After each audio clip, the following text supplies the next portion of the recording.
اللهم صل على سيدنا محمد وعلى آل سيدنا محمد طب القلوب ودوائها وعافية الأبدان وشفائها ونور الأبصار وضيائها وعلى آله وصحبه وسلم. اللهم صل على سيدنا محمد طب القلوب ودوائها وعافية الأبدان وشفائها ونور الأبصار وضيائها وعلى آله وصحبه وسلم. اللهم صل على سيدنا محمد طب القلوب ودوائها وعافية الأبدان وشفائها ونور الأبصار وضيائها وعلى آله وصحبه وبارك وسلم. الحمد لله.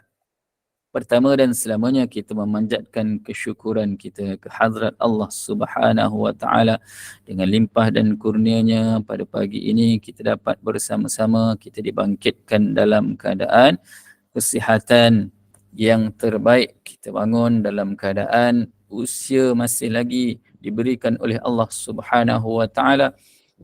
Kita bangkit dalam keadaan Allah Ta'ala masih lagi menetapkan iman kita.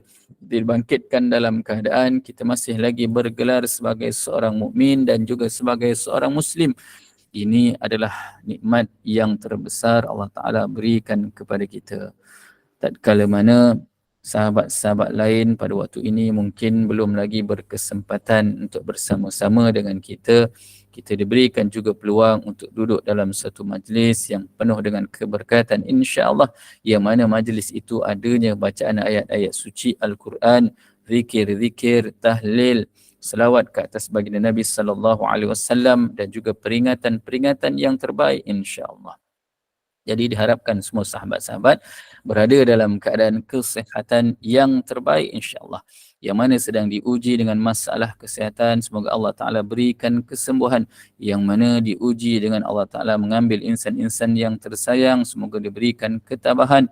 Yang mana sedang diuji dengan pelbagai ujian-ujian lainnya, semoga Allah Ta'ala memberikan jalan keluar atas ujian tersebut, diberikan ketabahan, diberikan kesabaran, diberikan kekuatan untuk menghadapi ujian yang Allah Ta'ala telah tentukan untuk kita.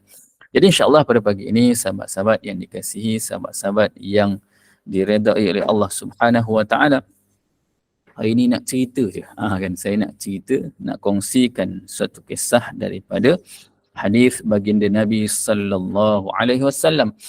Daripada Abu Hurairah radhiyallahu anhu, baginda Nabi sallallahu alaihi wasallam telah menyampaikan kisah mengenai seorang yang bernama Juraij. Siapa dia Juraij? Juraij ini adalah seorang ahli ibadah. Kalau nak ceritanya bahawa Juraij ini seorang yang di mana di tempat tinggalnya Juraij ini terkenal, orang kampungnya kenal dia. Kan satu kampung, satu bandar, satu kawasan tu semua kenal. Bila sebut saja Juraij, orang akan kenal bahawa Juraij ini adalah seorang ahli ibadah. Juraij adalah seorang yang sangat kuat beribadah di sebuah ruang khusus untuk ibadat. Pada suatu hari ibunya datang ketika dia sedang solat. Humaid, yakni perawi hadis ini berkata, ibu Juraij ketika memanggil anaknya dengan meletakkan tapak tangan pada keningnya dan mengangkat kepalanya seraya memanggil, wahai Juraij, ini ibumu, bercakaplah denganku. Okey. Jadi saya ambil mafhum saja daripada hadis ini. Okey. Yang pertamanya dikatakan apa tadi? Juraij ini adalah seorang ahli ibadah yang sangat kuat beribadah dan dibinanya suatu kita katakan macam kita katakan suatu rumah lah, satu bilik tempat khusus untuk Juraij melakukan ibadah. Kan setiap hari saban masa Juraij ini akan menghabiskan masanya antara lain adalah untuk melaksanakan amal ibadah kepada Allah Subhanahu wa taala dengan penuh rasa ikhlas, dengan penuh rasa kehambaan kepada Allah Subhanahu wa taala. Tetapi pada suatu hari, tatkala mana Juraij sedang melakukan solat sunat, ketika mana Juraij sedang melakukan solat sunat, tiba-tiba ibunya datang. Ibunya datang, kemudian dalam keadaan ibunya memanggil Juraij dengan keadaan dikatakan tapak tangan diletakkan pada keningnya. Jadi mungkin boleh dikatakan tangannya diletakkan di atas kening begini. Kemudian mengangkat kepalanya sambil memanggil. Dipanggilnya, wahai Juraij, ini ibumu, bercakaplah denganku. Jadi pada waktu itu ibunya tahu bahawa Juraij sedang melakukan solat, kan, sedang melakukan solat sunat. Dan ketika itu juga, ketika mana sedang solat, Juraij dengar ibunya panggil, wahai Juraij, ini ibumu, bercakaplah denganku. Tetapi dalam keadaan dia sedang solat, melakukan solat sunat, dalam hatinya berkata-kata, ya Allah, kan, ibuku memanggil, tetapi aku dalam keadaan sedang khusyuk solat. Mana satu pilihan aku? Aku nak jawab salam ataupun aku nak teruskan solat, kan? Bermain-main dalam dirinya, kan, bermonolog, dia bercakap sendiri dalam hati, ya Allah, aku sedang solat ni, nak solat ke nak berhenti dan jawab salam? Dan akhirnya Juraij meneruskan untuk memilih meneruskan solatnya dan ibunya pulang. Pada waktu itu ibunya pulang. Jadi itu kali yang pertama. Kemudian ibunya datang sekali lagi pada kali yang kedua. Dalam keadaan yang sama, dipanggilnya lagi, wahai Juraij, ini ibumu, bercakaplah denganku.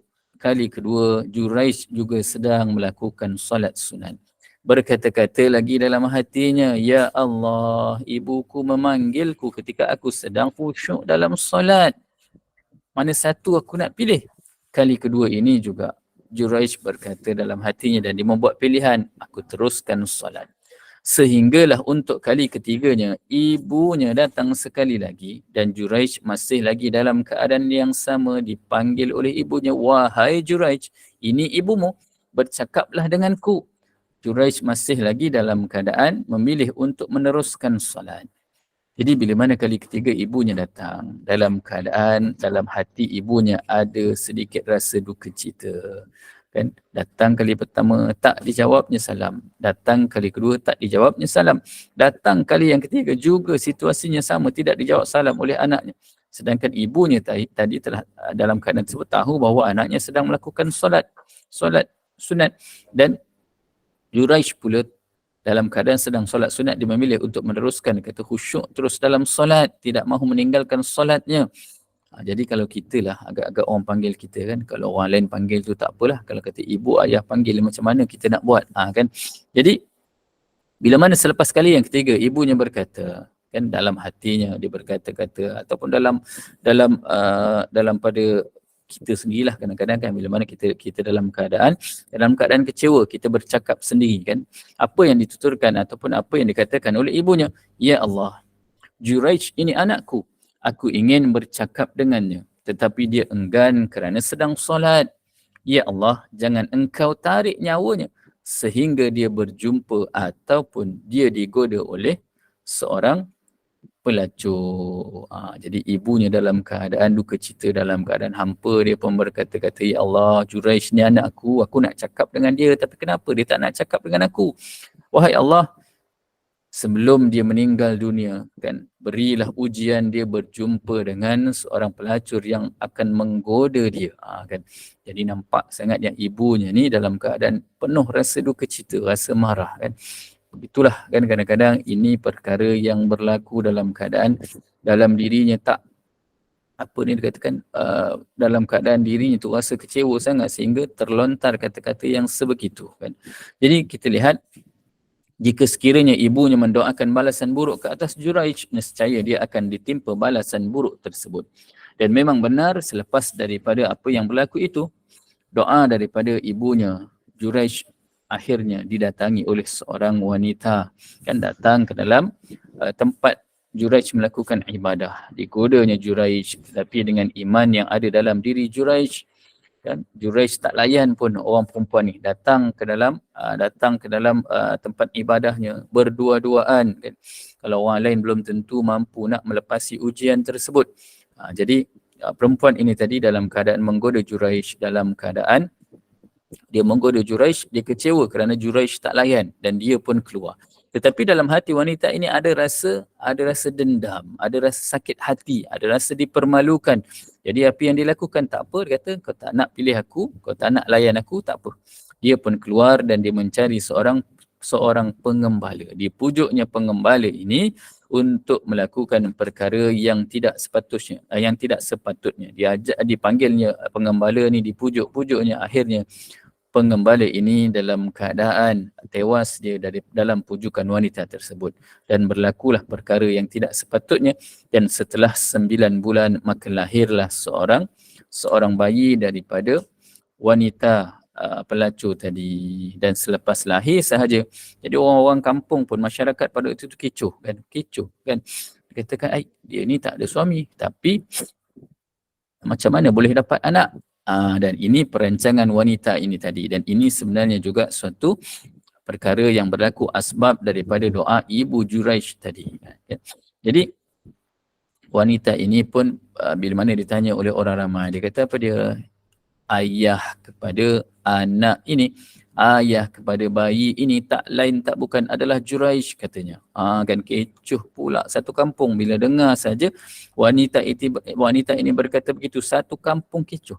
Satu kampung pergi menuju ke arah tempat peribadatan Juraish. Datang mereka beramai-ramai dalam keadaan menggoyangkan rumah tersebut, ditolaknya, dihancurkan. Senang cerita, habis rumah tersebut dihancurkan oleh orang-orang kampung, oleh masyarakat pada waktu itu. Hancurlah rumah Juraish dalam keadaan Juraish pun tak tahu apa-apa.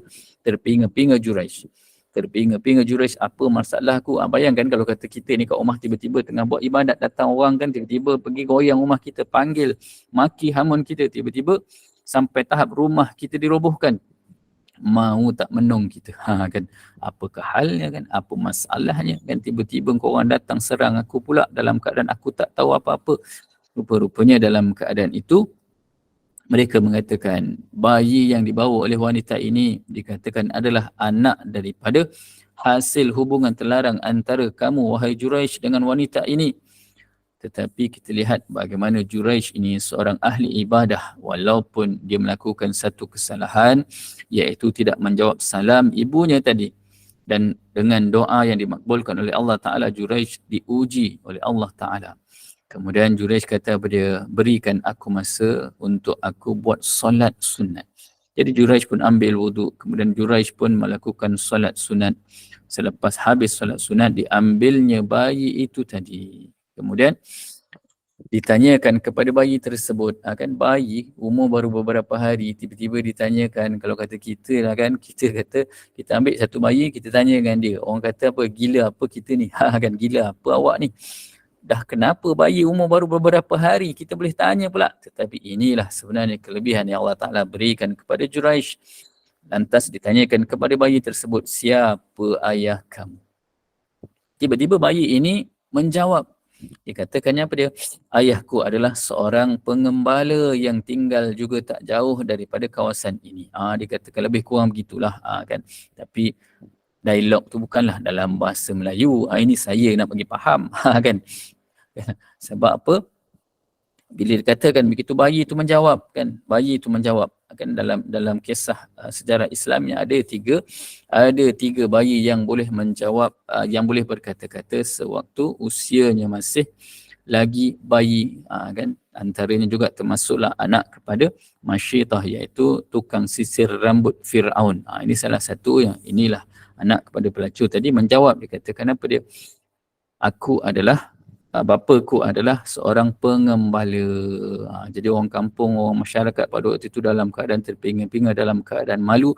Dia berkata kepada Juraish, mereka berkata kepada Juraish, wahai Juraish, kami mohon maaf dan kami akan bina semula pondok ataupun tempat ibadah kamu ini daripada emas. Bayangkan nak bina daripada emas. Satu perkara yang kita tengok, mereka nak bina daripada emas sebab nak menebus kesalahan mereka. Tetapi hakikat kita nak diberitahu dalam kisah ni apa dia, bahawa kayanya orang pada waktu itu sanggup nak bina dalam keadaan membinanya daripada emas. Kita ni nak dapat emas, cincin, gelang, rantai pun payah nak membeli. Tetapi kita lihat mereka ni punya kaya raya nak bina rumah ataupun tempat ibadah Juraish daripada emas. Tetapi kita belajar daripada Juraish apa dia, bahawa sifat ikhlasnya bila mana orang nak buat daripada emas, dia kata apa dia, tak apa, buat saja daripada tanah sebagaimana keadaan asalnya rumahku ataupun tempat ibadahku. Allah, kan.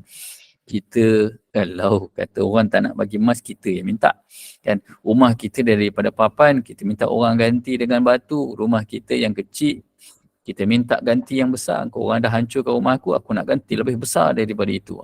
Kan. Jadi ini ujian yang ditimpa oleh Juraish, walaupun dia dalam keadaan sedang melakukan solat, kan, perkara yang baik. Tetapi kena ambil juga ilmunya di situ apa dia? Bahawa menjawab salam daripada ibu dan juga ayah ketika mana kita sedang melakukan perkara-perkara sunat seperti solat sunat tadi, menjawab salam tersebut adalah lebih utama. Menjawab panggilan ibu dan juga ayah adalah lebih utama. Jadi apa yang saya cuba nak sampaikan pada waktu ini kan, kisah itu tadi memberikan banyak ibrah kepada kita. Banyak perkara-perkara kebaikan yang perlu untuk kita ambil. Yang pertamanya apa dia? Kan? Yang saya nak kongsikan adalah ibrahnya, kan? Ibrah daripada kisah-kisah yang dikongsikan tadi, iaitu paling pentingnya rida dan juga taat kita kepada ibu bapa, kerana sesungguhnya di situlah kunci syurga kita. Kan? Di situlah kunci syurga kita. Macam sebuah lagu daripada Hijaz, apa dia? Ma ridallahu illa fi rida'il walidaini ma baqa'ul kaunu illa bihananil abawaini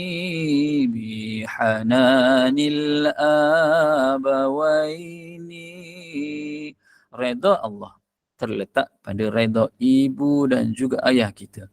Nak tak nak, kita kena taat pada ibu dan juga ayah kita dalam perkara-perkara kebaikan, kerana di situlah letaknya kunci syurga. Yang keduanya apa dia? Jangan sesekali kita mengecilkan hati mereka. Kan? Jangan kita mengecilkan hati ibu dan juga ayah kita.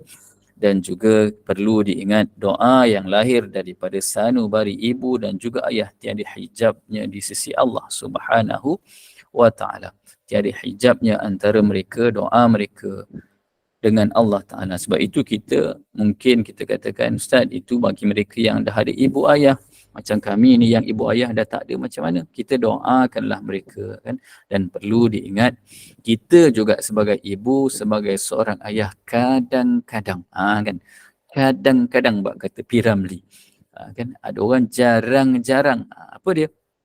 Bila mana kita diuji dengan masalah anak-anak kita yang tak mau nak dengar kata, kadang-kadang anak-anak yang menjengkelkan kita, anak-anak yang menyebabkan kita rasa marah dan sebagainya. Jangan sesekali dalam hati kita, walaupun kita bukanlah duduk, kadang-kadang orang kata, Ustaz, saya tak doa pun duduk di sejadah, ya Allah berikanlah kepayahan kepada anakku, tak. Tapi dalam hati kita kadang-kadang bila mana kita panggil anak kita, suruh pergi kedai, kita minta tolong anak kita, anak-anak yang dah besar, kita kata marilah balik rumah, ibu dah lama tak jumpa, contoh kan, raya tak balik sebab ikut bini balik kampung dan sebagainya. Dalam hati kita berkata-kata, terdetik dalam hati kita perkara yang tak baik. Ya Allah, biarlah dia nak balik sana, kereta rosak baru dia tahu. Kan, anak aku ni degil sangat. Kan, biar periksa dapat nombor akhir. Kan, itu perkara-perkara yang dalam hati kita hanya terdetik, tetapi itulah luahan hati kita. Itulah sebenarnya doa yang Allah Ta'ala katakan tiada hijab antara kita dengan Allah Ta'ala untuk dimakbulkan setiap doa kita. Jadi senantiasa berfikiran positif, senantiasa melafazkan lafaz-lafaz yang positif, kerana doa kita tiada hijab di sisi Allah Subhanahu wa Ta'ala. Dan ingat juga, sebagai seorang anak, kita kenang jasa ibu kita, kita kenang jasa ayah kita, kerana mereka lah permulaan terhadap kehidupan kita. Walau sejahat mana pun, walau seburuk mana pun ibu dan ayah kita, mereka tetap merupakan ibu dan juga ayah yang perlu untuk kita hormati. Kan Sudirman beri pesan pada kita, ayah dan ibu, ayah dan ibu, itulah permulaan kami dapat melihat bulan dan matahari. Jadi sama-samalah kan bagi kita yang ada ibu dan juga ayah, senantiasa hormati mereka, senantiasa menjaga hati mereka, dan senantiasa mendoakan kebaikan buat mereka. Bagi mereka yang telah tiada ibu dan juga ayah, doakan mereka secara istiqamah. InsyaAllah Allah Ta'ala akan permudahkan urusan kita. Seterusnya apa dia? Pentingnya ibrahnya, kesimpulannya pentingnya ilmu dalam kita nak melaksanakan amal ibadah kan. Bila mana macam kisah yang dikongsikan tadi, bagaimana Juraish dalam keadaan nak pilih yang mana satu, nak pilih yang solat sunat ataupun nak kita nak teruskan nak menjawab jawapan daripada ibu tadi. Dan di situ sebenarnya keutamaannya adalah apa dia? Menjawab salam ataupun menjawab panggilan daripada ibu. Akan jadi pentingnya ilmu. Bila mana kita ada ilmu, kita akan tahu yang mana lebih utama. Jadi pentingnya ilmu dalam setiap perkara yang kita ingin lakukan walaupun dalam beribadah. Pilihlah keutamaan yang mana satu yang kita inginkan kan. Jadi pentingnya ilmu dalam beribadah. Seterusnya apa dia? Tabayun dalam setiap berita yang diterima. Kita lihat tadi dalam kisah tersebut, iaitu bagaimana orang-orang kampung masyarakat pada waktu itu hanya mendengar suatu pihak. Dikatakan bahawa Juraish telah menjadi bapa ataupun telah melakukan perbuatan yang tidak sepatutnya terhadap perempuan tadi. Orang kampung tanpa tabayun, tanpa tanpa usul periksa, terus ambil berita tersebut dan mengambil keputusan menghancurkan rumah Juraish dan juga mengutuk Juraish, memaki Hamun dan sebagainya. Jadi ini juga ibrah buat diri kita. Bila mana kita terima suatu berita, kita pastikan sumbernya yang sahih bagaimana kan. Jadi ini perkara-perkara yang penting untuk kita ambil kira. Dan yang terakhir apa dia?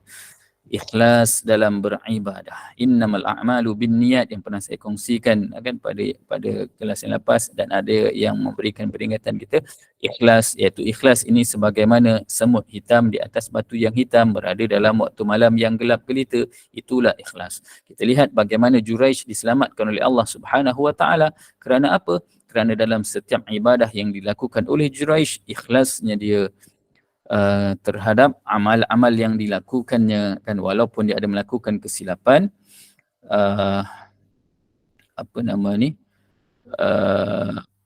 dia tidak menjawab jawapan ataupun panggilan daripada ibunya tadi, tetapi asbab daripada keikhlasannya dalam setiap kali melakukan amal ibadah, maka Allah Ta'ala pelihara dia, pelihara Juraish daripada menjadi menjadi mangsa fitnah kepada apa yang dilakukan oleh wanita tersebut. Jadi berhati-hatilah dalam setiap tindak tanduk kita, walaupun dalam pada kita nak beramal ibadah, perlukan juga adanya ilmu, perlunya juga ada amal-amal yang kita lakukan dengan penuh keikhlasan, dan pastikan apa juga yang kita lakukan berdasarkan ilmu yang benar, berdasarkan kepada apa yang Allah Ta'ala berikan peringatan kepada kita. Nak beramal, pastikan adanya ilmu. Nak dapatkan ilmu, kena adanya guru. Nak dapatkan guru, pastikan guru yang sebenar. Ini penting dalam kehidupan kita.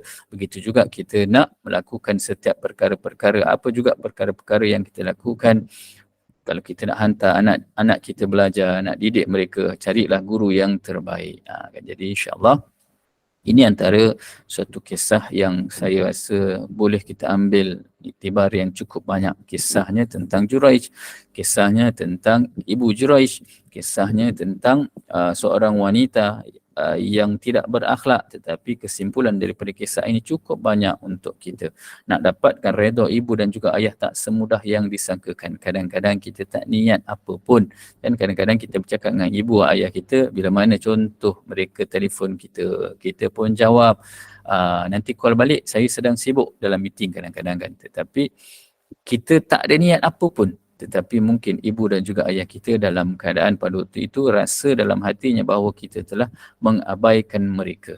Kan begitu juga dalam setiap doa-doa kita untuk anak-anak kita, senantiasa kita jaga jangan sampai terkeluar dalam hati sanubari kita doa-doa ataupun luahan hati yang tidak baik, kerana kesannya akan sampai kepada anak kita, dan doa tersebut menjadi doa yang Allah Ta'ala makbulkan, tiada hijabnya di sisi Allah Subhanahu wa Ta'ala. Jadi insyaAllah sedikit perkongsian yang diambil pada pagi ini mungkin suatu kisah yang pendek, suatu kisah yang rasanya tak banyak sangat perkara yang kita boleh ambil, tetapi inilah perkongsian yang sempat untuk disampaikan dan saya mohon maaf atas segala kelemahan, kekurangan sepanjang penyampaian, dan saya pun tak pasti sebenarnya kita dah bersama dalam kuliah subuh ni berapa lama.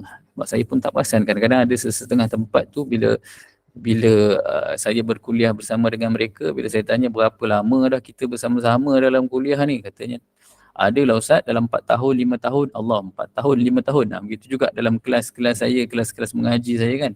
Baru-baru ni bila mana dalam kelas saya tu, kelas Iqra daripada 2017, sedar tak sedar 2023 baru khatam Iqra 6. Baru nak khatam, belum khatam, insyaAllah bulan 12 ni khatam. Dalam kelas talaki saya pun kadang begitu juga, jumpa pusing-pusing Ustaz, catatan saya ni kita dah sampai bacaan ni Ustaz 2017. Kan? Jadi sedar tak sedar, itulah yang kita perlu untuk manfaatkan usia kita. Sebab apa? Usia berlalu begitu pantas dalam keadaan kita tak sedar. Usia berlalu meninggalkan kita dalam keadaan kita senantiasa leka. Usia berlalu pergi dalam keadaan banyak amal-amal yang kita lakukan dalam keadaan sia-sia. Jadi jangan kita biarkan usia yang berlalu begitu saja tanpa kita manfaatkan, tanpa kita melaksanakan amal-amal kebajikan yang Allah Ta'ala perintahkan kepada kita. Jadi insya-Allah kita senantiasa istiqamah dalam setiap hari amal ibadah yang kita lakukan, kita ikhlaskan kerana Allah Subhanahu Wa Ta'ala, dan kita senantiasa saling doa mendoakan untuk kebaikan bersama insya-Allah. Sekali lagi saya menyusun 10 jari memohon kemaafan atas segala salah silap yang saya lakukan dari segi tutur kata, tingkah laku, perbuatan dan sebagainya. Setiap satu yang baik datang daripada Allah Ta'ala, kelemahan adalah khilaf daripada diri saya sendiri. Segala-galanya dengan izin daripada Allah Subhanahu Wa Ta'ala. Semoga Allah Subhanahu Wa Ta'ala senantiasa mengikatkan hati-hati kita dengan keimanan, ketakwaan hanyalah kerana Allah Subhanahu Wa Ta'ala. Sekian, Assalamualaikum warahmatullahi wabarakatuh. Saya serahkan kembali kepada Puan Admin kita. Ustaz, kita alunkan Asmaul Husna, Ustaz? Boleh, insyaAllah. Okay, insyaAllah sama-sama kita mengalunkan alunan Asmaul Husna. Kita mengharapkan dengan apa yang kita lakukan akan menjadi amal-amal kebajikan dan dicatat sebagai amal-amal yang soleh insya-Allah. A'udzubillahi minasyaitonirrajim. Bismillahirrahmanirrahim. Nas'aluka ya man huwa Allahul ladzi la ilaha illa huwar rahmanur rahim al-malikul quddusus salamul mu'minul muhaiminul azizul jabbar المتكبر الخالق البارئ المصور الغفار القهار الوهاب الرزاق الفتاح العليم القابض الباسط الخافض الرافع المعز المذل السميع البصير الحكم العدل اللطيف الخبير الحليم العظيم الغفور الشكور العالي الكبير الحفيظ المقيت الحسيب الجليل الكريم الرقيب المجيب الواسع الحكيم الودود المجيد الباعث الشهيد الحق الوكيل القوي المتين الولي الحميد المحصي المبدئ المعيد المحيي المميت الحي القيوم الواجد الماجد الواحد الأحد الصمد القادر المقتدر المقدم المؤخر الأول الآخر الظاهر الباطن الوالي المتعلل بر التواب المنتقم العفو الرؤوف المالك الملقي ذو الجلال والإكرام المقسط الجامع الغني المغني المانع الضار